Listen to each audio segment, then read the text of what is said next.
Bem-vindos ao Mistérios do Mundo, eu sou o Bruno Alves. E vocês sabem que muitos faróis que existem por aí, eles já desafiam completamente a lógica, a matemática, né, apresentada pelo modelo do globo. Então muitos faróis, e hoje eu vou me atentar apenas a um, tá? Mas geralmente se você pegar a altura dos faróis, o alcance deles, a gente realmente chega numa concepção de que todo esse modelo está errado, né?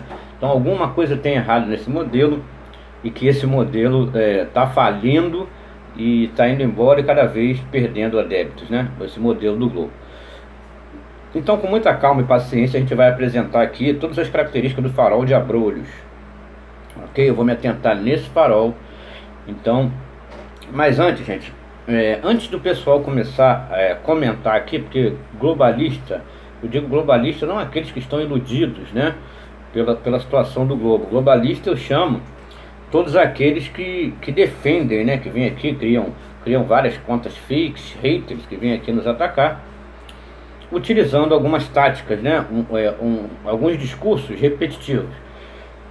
Eles costumam dizer, por exemplo, muitas vezes, que, por exemplo, não é possível perceber a curvatura porque a cada 111 quilômetros nós temos apenas 1 grau de inclinação. Só que eles esquecem que a bola dele tem 40 mil quilômetros de diâmetro. Logo, a cada 111 quilômetros, esse 1 grau de inclinação, ele vai dar, se a gente for para a calculadora, né, ele vai dar 966 metros. Isto é, a 111 quilômetros, 906 metros de inclinação. 1 grau de inclinação dá pouco mais de 966 metros.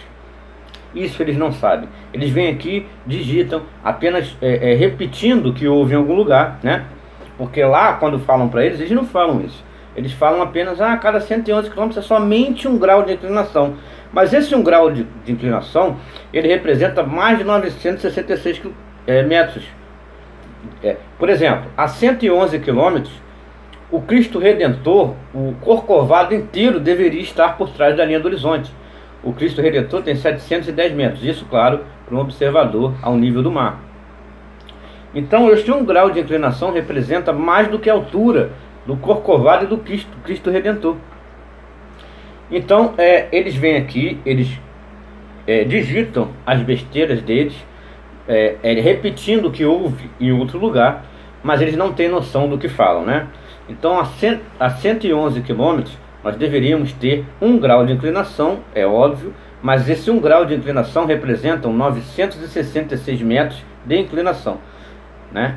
Então, a gente precisa perceber essa matemática deles. E a partir daí, por exemplo, a 32 quilômetros, a 50 quilômetros, vai ter todo um cálculo, né? Porque a gente vive numa bola, não é isso que eles dizem? Então vai ter um cálculo, principalmente ao nível do mar. Vai ter cálculos de ilhas que deveriam estar encobertas e aparecem. Vai ter cálculos, porque se a 111 quilômetros nós deveríamos ter 966, então se você mudar um pouquinho 90 quilômetros, não deveria estar isso tudo atrás da linha do horizonte, mas algo um pouco mais baixo. Então por aí vai, principalmente ao nível do mar, todas essas características desse modelo que está falindo, que nos apresentaram. E no caso do farol de Abrolhos, ocorre algo muito interessante, eu vou botar aqui, e como a maioria dos faróis ocorre isso, eles detonam completamente a ideia do globo. Então vamos lá. O farol de Abrolhos, gente, ele é um farol que ele fica ali no estado da Bahia, tá? Ele está localizado na ilha de Santa Bárbara, tá? A maior ilha do arquipélago de Abrolhos, né? Então, ele funciona através de uma das duas únicas lentes, né? Mesorradiantes e Fresnel. Então,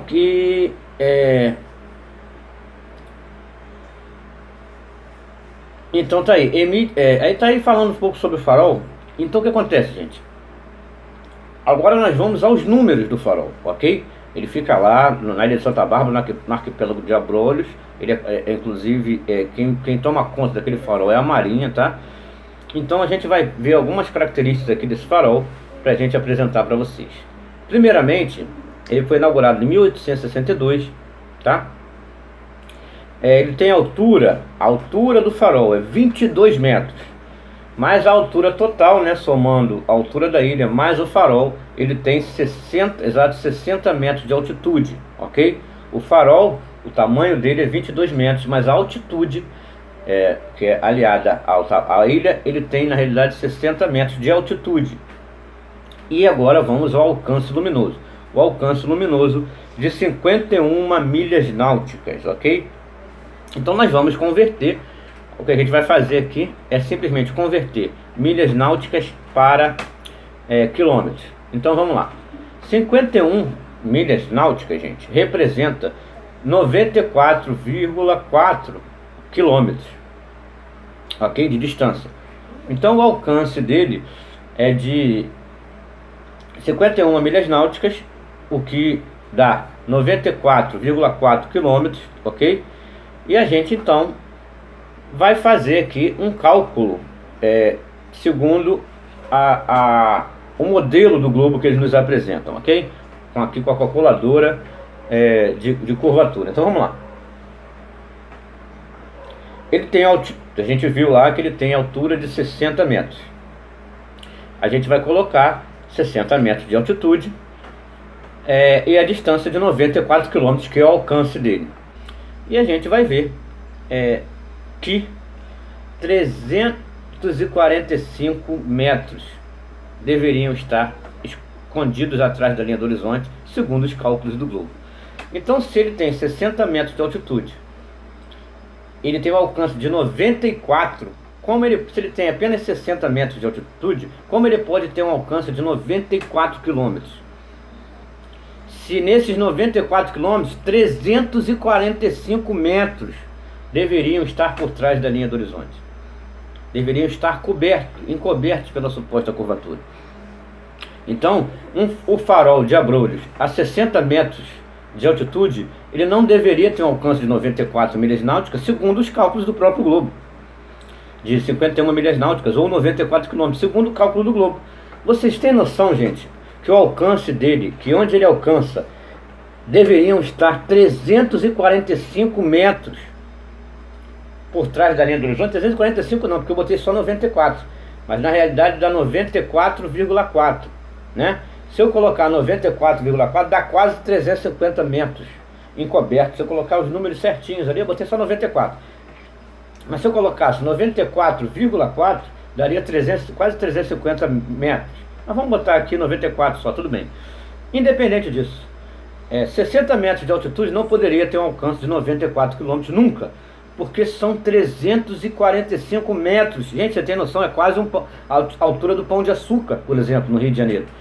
345 metros. Que deveriam estar encobertos pela linha do horizonte, pela suposta curvatura, atrás da linha do horizonte, atrás da curvatura imaginária, que a gente não encontra. Então, não adianta vir aqui, gente, os caras vêm, a cada 111 km, 1 grau de inclinação, 1 grau é 966 metros, tá? Então, esse farol a 60 metros de altitude jamais poderia ter um alcance de 94 quilômetros na bola doida giratória que está vagando pelo espaço aí como louca. Jamais. Os cálculos não mentem. Se ele possui um alcance de 94 quilômetros, na realidade 345 metros deveriam estar, gente, quase a altura do Pão de Açúcar deveria estar por trás da linha do horizonte. O navio que viesse para ter ver o farol de Abrolhos, gente, não é o tamanho de um navio, é o tamanho de um pão de açúcar. Vocês têm noção do que é isso, gente? Então, na realidade, o farol de Abrolhos, como muitos outros faróis também apresentam esses mesmos números, mas o de Abrolhos é muito evidente isso, né? Então, talvez por questões de densidade, né, e tudo mais, pelo local não ter muita densidade, isso, cada farol ali, não é questão, você vê que não é questão de curvatura, que o farol tem alcance. Tem faróis, por exemplo, que tem altitudes maiores e não alcançam tanto. Então tudo vai depender do ano inteiro ali, das condições climáticas, da densidade da localidade. Então você pode ver que nada tem a ver com curvatura. Nada tem a ver, porque uma coisa geralmente não bate com a outra. Então, os números não mentem, tá? O farol de Abrolhos, a 60 metros, jamais poderia ter um alcance de 94 quilômetros, porque 345 quilômetros deveriam estar encobertos por trás da curvatura a essa distância e a essa altura. Então é isso, gente. Farol de Abrolhos, assim como muitos outros faróis, prova que detona completamente o globo e a bola giratória maluca. E só tem uma coisa a dizer: os globaloides. Chora, porque é nessa hora que o globaloide chora, meu mano ver, Mistérios do Mundo, conteúdo original. Um abraço, pessoal.